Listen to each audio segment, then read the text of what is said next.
අපි එදා දුන්නා වචන පාලි වචන සංදි කරන්න ඒවා සංදි කරලා තියෙන පිරිස ගන්න. එතකොට එදා අපි බන්දුස්ස ඉව කියන මේ පදේ අරගෙන පැහැදිලි කරලා දුන්නා. එය සංදි වෙන ආකාරයේ ඊට අදාළව අපි දුන්නා ජින ඊරිතං යතා උදකේ උපයික්කති උපයිතෝ න උපේති ඡන්ද උදයෝ කියන මේවත් ඒ ස්වර සංදි නියමයෙන් සංදි කරන්න කියලා. එතකොට මුලින්ම අපි ජින ඊරිතං කියන එක ගමු. ජින ඊරිතං කියලා සංදි කරන්න තියෙන්නේ. ඊළඟට නයන්නේ ස්වර ව්‍යංජන වෙන් කරනකොට කියලා එනවා. එහා පැත්තේ ඊරිතං. එතකොට එහා පැත්තේ තියෙන්නේ ඊ යන්න මුලින්ම. එතකොට මෙහි එකේ තිබුණු අයන්න ලොප් කරලා ඊට පස්සේ පසුව මුලින්ම තිබුණු ඊ යන්නට ඒ යන්න ආදේශ කරනවා. මොකද ඊ දෙදෙනට ඒ ආදේශ වෙන්නේ. අන්න. ඊට පස්සේ ඊළඟ එකකින් අපි බලමු. අයන්න අයින් කරලා ඊට පස්සේ එහා පැත්තේ ඊ එකට ඒ ගත්තනේ ඒ ඉතුරුනා ඊට පස්සේ රිතං කියලා ඉතුරු වෙනවා. මේ ටික එකතු කරනකොට ජිනේ රිතං කියලා හැදෙනවා. ජිනේ රිතං කියන එකේ තේරුම බුදුන් වහන්සේ දෙසූ කියන එක. ජිනේ රිතං. ඊට පස්සේ යතහ උදකේ කියන එක බලමු. යතහ උදකේ. ඊළඟ තහ කියන එකේ ස්වර ව්‍යංජන වෙන් කර ගන්නවා. උත්තා. ඊළඟට එහා පැත්තේ තියෙන මුල්ම ස්වරේ ඌ. ඒකට ආ ලොක් කරලා ඌහට ඕ කරනවා. ආදේශ කරනවා. ඊට පස්සේ යත් හෝදකේ කියලා තියෙනවා. එතකොට යත් හෝදකේ කියලා හැදෙනවා. ඒකේ අර්ථය තමයි ජලෙහි මෙන්. එහෙම නැත්නම් ජලෙහි සේ කියන එක. ඊළඟට උපයික්කති. බලන්න ඒකෙත් උප යන්නේ ස්වර ව්‍යංජන වෙන් කරගෙන ඊට පස්සේ අයන්න ලොක් කරලා පසු යන්නට ඒ ආදේශ කරනවා. ඊට පස්සේ උපෙක්කති කියලා හැදෙනවා. උපෙක්කති කියන්නේ මධ්‍යස්ත වේ කියන අර්ථය. උපෙක්කති මධ්‍යස්ත වේ. ඊළඟට උපයිතෝ ඊට පස්සේ අයන්න වෙන් කරගෙන පසු යන්නට ඒ ආදේශ කරනවා අයන්න ලොක් කරනවා. ඊට පස්සේ උපේතෝ කියලා හැදෙනවා. උපේතෝ කියන්නේ බලන්න යුක්ත වූයේ කියන අර්ථය. ඊළඟට න උපේති. අයන්නේ ස්වර ව්‍යංජන වෙන් කර ගන්නවා අයන්න තියෙනවා. ඊට පස්සේ පසු යන්නට ඕ ආදේශ කරලා නොපේති කියලා සැකසෙනවා. බලන්න. නොයලඹේ කියන එකයි. ඒ කියන්නේ සමහරවිට අපි කියන්නේ බුදුරජාන් වහන්සේ ළඟට ඔහු නොයලඹේ එන්නේ නැහැ කියන අර්ථය. ඊට පස්සේ ඡන්ද උදයෝ. ඊට දයන්නේ ස්වර ව්‍යංජන වෙන් කර ගන්නවා. පසුව තියෙන ඌහට ඕ ආදේශ කරලා ඡන්දෝදයෝ කියලා හැදෙනවා. ඡන්දෝදයෝ කියන්නේ සඳුගේ උදා වීම. චන්ද්‍රයාගේ උදා වීම. හොඳයි. ඊළඟට අපි දුන්න පාලි වාක්‍ය සිංහලයට නගන්න. බලන්න එක තේසන් ද්වින්නං නිවේසනේසු බහුන්නම් බික්ඛුනම් පඤ්ඤත්තානී වාසනානි හොಂತಿ. තේසන් ද්වින්නං නිවේසනේසු ඒ දෙදෙනාගේ නිවෙස්වල බහුන්නම් බික්ඛුනම් බොහෝ භික්ෂූන්ට පඤ්ඤත්තානී වාසනානි හොಂತಿ. පනවන ලද්දා වූම ආසනියෝ වෙත්. ඊළඟට පුත්තා මත්ති ධනං මත්ති ඉති බාලෝ විහඤ්ඤති අත්තාහි අත්තනෝ නත්ති කුතෝ පුත්තා කුතෝ ධනං. පුත්තා මත්ති මට පුතු ඇත. ධනං මත්ති මට ධනෙ ඇත. ඉති බාලෝ විහඤ්ඤති මෙසේ අඥානයා වෙහෙසේ. අත්තාහි අත්තනෝ නත්ති අත්තනෝ අත්තා නත්ති තමාට තෙමේද නැත. තමාට තමාත් නැහැ. පුතෝ පුත්තා ඒ නිසා පුත්තු කොයින්ද? කුතෝ ධනං ධනේ කොයින්ද? ඊළඟට 3 පුරා වේසාලි වාසීනම් මහන්තෝ රෝගෝපද්දවෝ අහෝසි. පුරා පෙර වේසාලි වාසීනම් විශාලා නුවර වැසියන්ට මහන්තෝ රෝගෝපද්දවෝ මහත් රෝග උපද්‍රවයක් අහෝසි විය. ඊළඟට 4 සබ්බේව මයන් ධම්මං සුත්වා තං සාධුකං මනසි කරිස්සාම. සබ්බේව මයන් අපි සියලු දෙනාම ධම්මං සුත්වා ධර්මයේ අසා තං එය සාධුකං මනසි කරිස්සාමි මනාව මෙනෙහි කරන්නෙමු.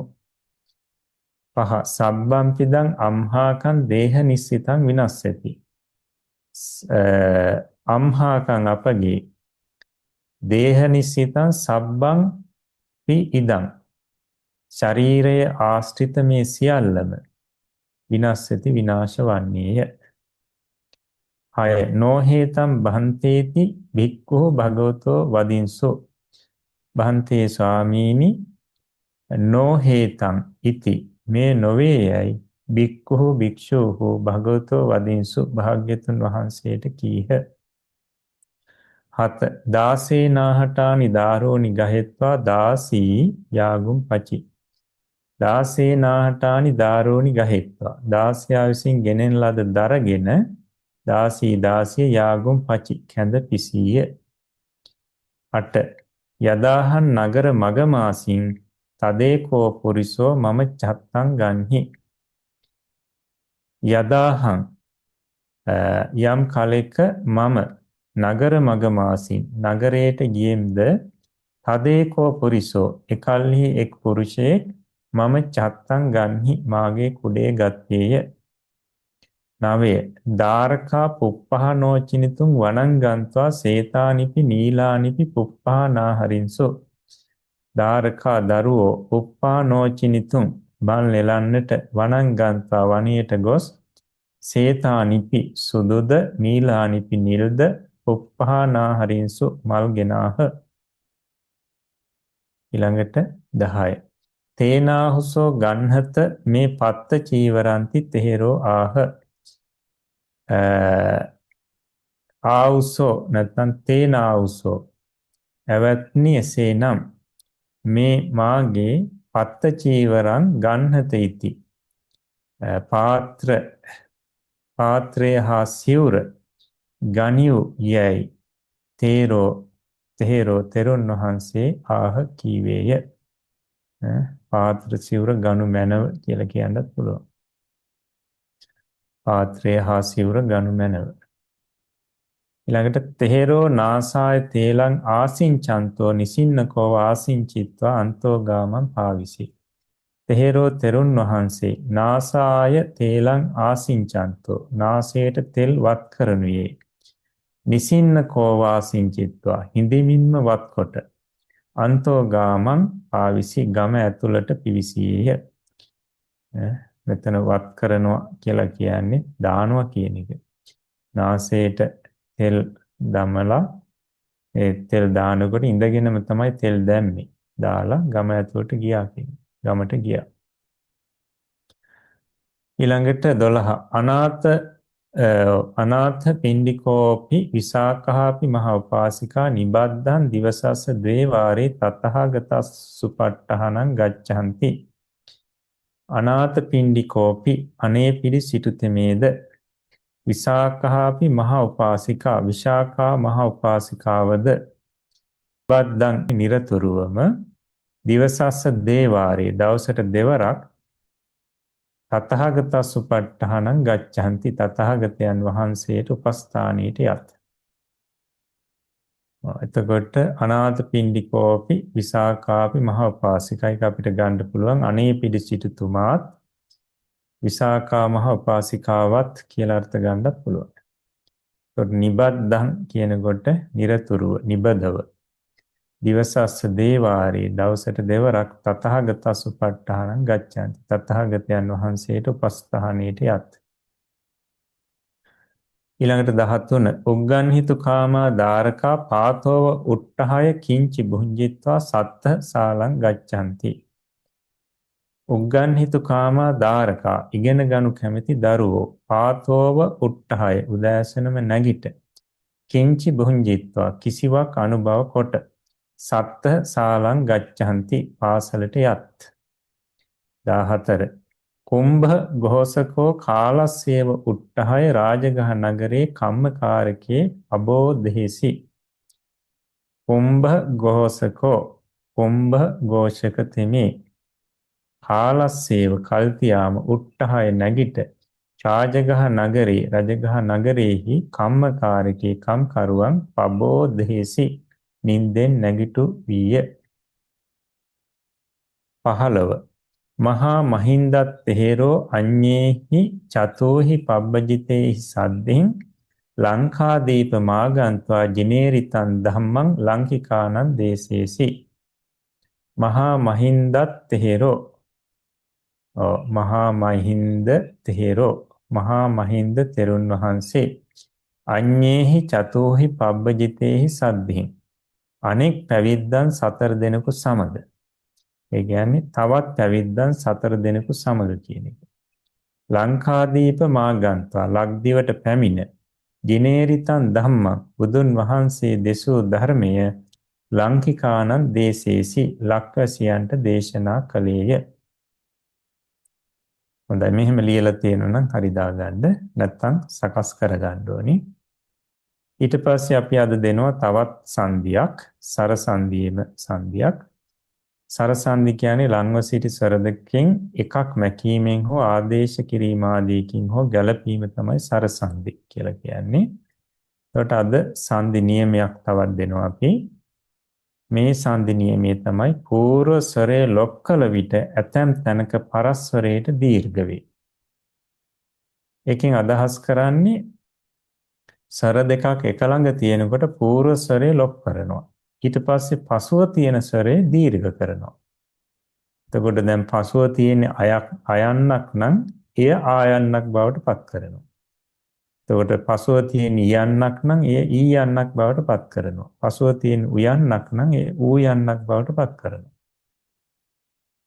මුල් ස්වරේ මකලා පසු ස්වරේ දික් කරනවා, දීර්ඝ කරනවා.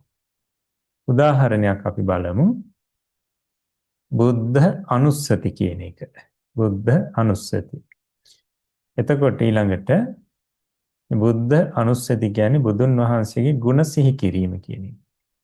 එතකොට මේ බුද්ධ අනුස්සති කියන දෙක අතර තමයි සංධිය කරන්න තියෙන්නේ.